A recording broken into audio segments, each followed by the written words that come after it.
আউযু বিল্লাহি মিনাশ শাইতানির রাজিম।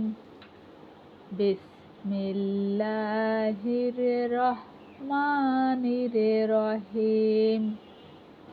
আল্লাহুম্মা আনতা রাব্বি লা ইলাহা ইল্লা আনতা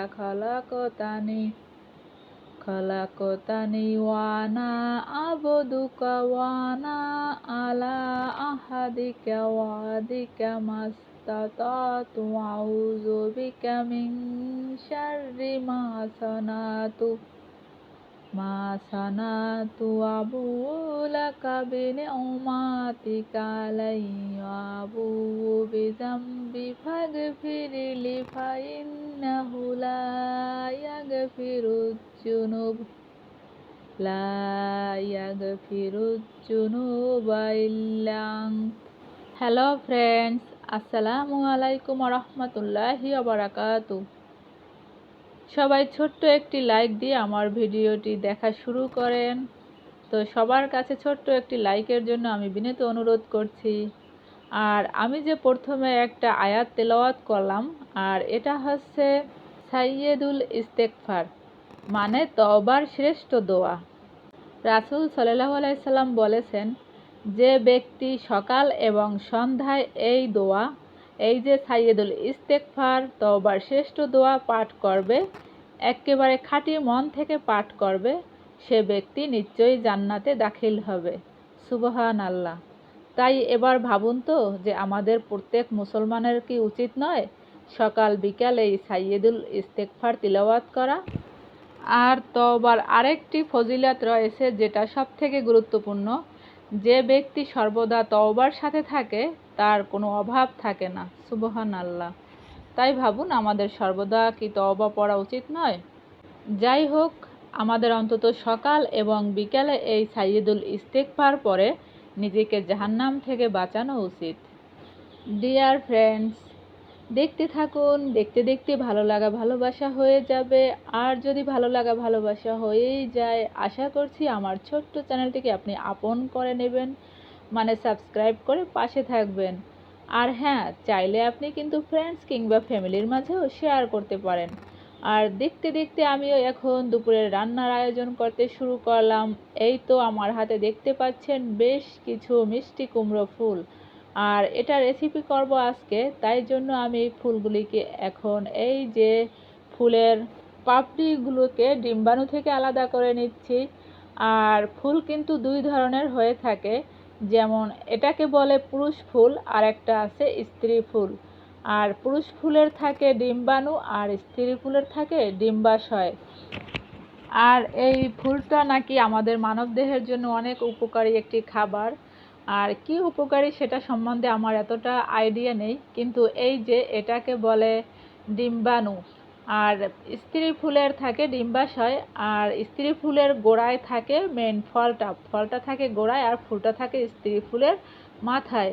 আর এই যে ডিম্বাণুটা আমি আবারও দেখাচ্ছি, এই যে এখানে এই যে ডিম্বাণুগুলো রয়েছে, এই ডিম্বাণুর এই যে সাথে বেশ কিছু রেণু একেবারে গায়ের সাথে লাগিয়ে আছে। এই যে রেণুগুলো, এই রেণুগুলো এই আমি এখন দেখাবো এভাবে করে স্ত্রী ফুলের যে ডিম্বাশয় সেটার উপর এভাবে করে লাগালে সেই ফলটা কখনো ঝরে পড়ে না। এভাবে প্রত্যেকটা ফুলের সাথে পুরুষ ফুলের ডিম্বাণুগুলো স্ত্রী ফুলের ডিম্বাশয়ের এই রেণুর সাথে রেণুটা লাগিয়ে দিলে ওই ফুলটা কখনো ঝরে পড়ে না, এবং ওই ফলটা একেবারে পারফেক্টভাবে হয়।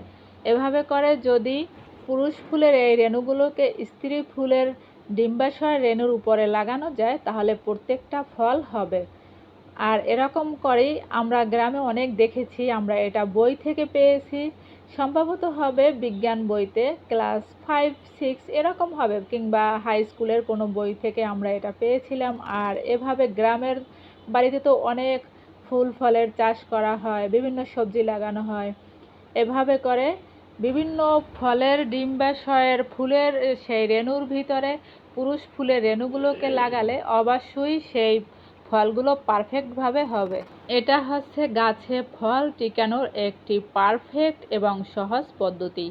আর কথা বলতে বলতে আমি রান্না শুরু করে দিয়েছি। আজকে মিষ্টি কুমড়ো ফুলের রেসিপি করছি, তাই জন্য হাঁড়িতে বেশ কিছুটা তেল, সাথে পেঁয়াজ কুচি, রসুন কুচি প্রথমে আমি ভেজে নিয়েছি। আর তার ভিতরে কিছু আলু কুচি আমি দিয়ে একটু হলুদের গুঁড়া, সামান্য একটু লবণ দিয়ে তারপরে ভেজে নিলাম। আর কুচি কুচি করা সেই মিষ্টি কুমড়ো ফুলগুলোকে 2 মিনিট আলুটা ভাজি করার পরে আমি তার সাথে দিয়ে দিলাম। এই কারণে যে ফুলটা তো অনেক সফট, আর আলু সিদ্ধর আগে না করে যদি দিয়ে দেই তাহলে ফুলটা একেবারে ভর্তা ভর্তা হয়ে যাবে। যাই হোক, আমার এই ফুলটা 2 মিনিট ভেজে নিয়েছি, সাথে দিয়েছি 2-3টা কাঁচামরিচ কুচি, আর শেষে দিয়ে দিলাম একটা ডিম, এবং সাথে একটুখানি ধনিয়া গুঁড়ো, এবং এতে আরও দেব একটুখানি চাট মশলা। আর যদি চাট মশলা না থাকে তো আপনি সেক্ষেত্রে কিছুটা জিরা ভেজে তারপরে গুঁড়ো করে দিয়ে দিতে পারেন, এতে করে স্বাদটা অনেক অনেক বেশি ভালো লাগবে। আর সবথেকে মজার বিষয় কি জানেন, এই রেসিপিটা আমি জীবনে আজকে প্রথমেই করলাম।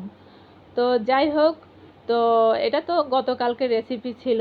তো এখন দেখতে পাচ্ছেন যে কতটা মজাদার হয়েছে, ঠিক খেতেও অনেক অনেক মজাদার হয়েছে এটা। আর এটা অনেক স্বাস্থ্যের জন্য উপকারী।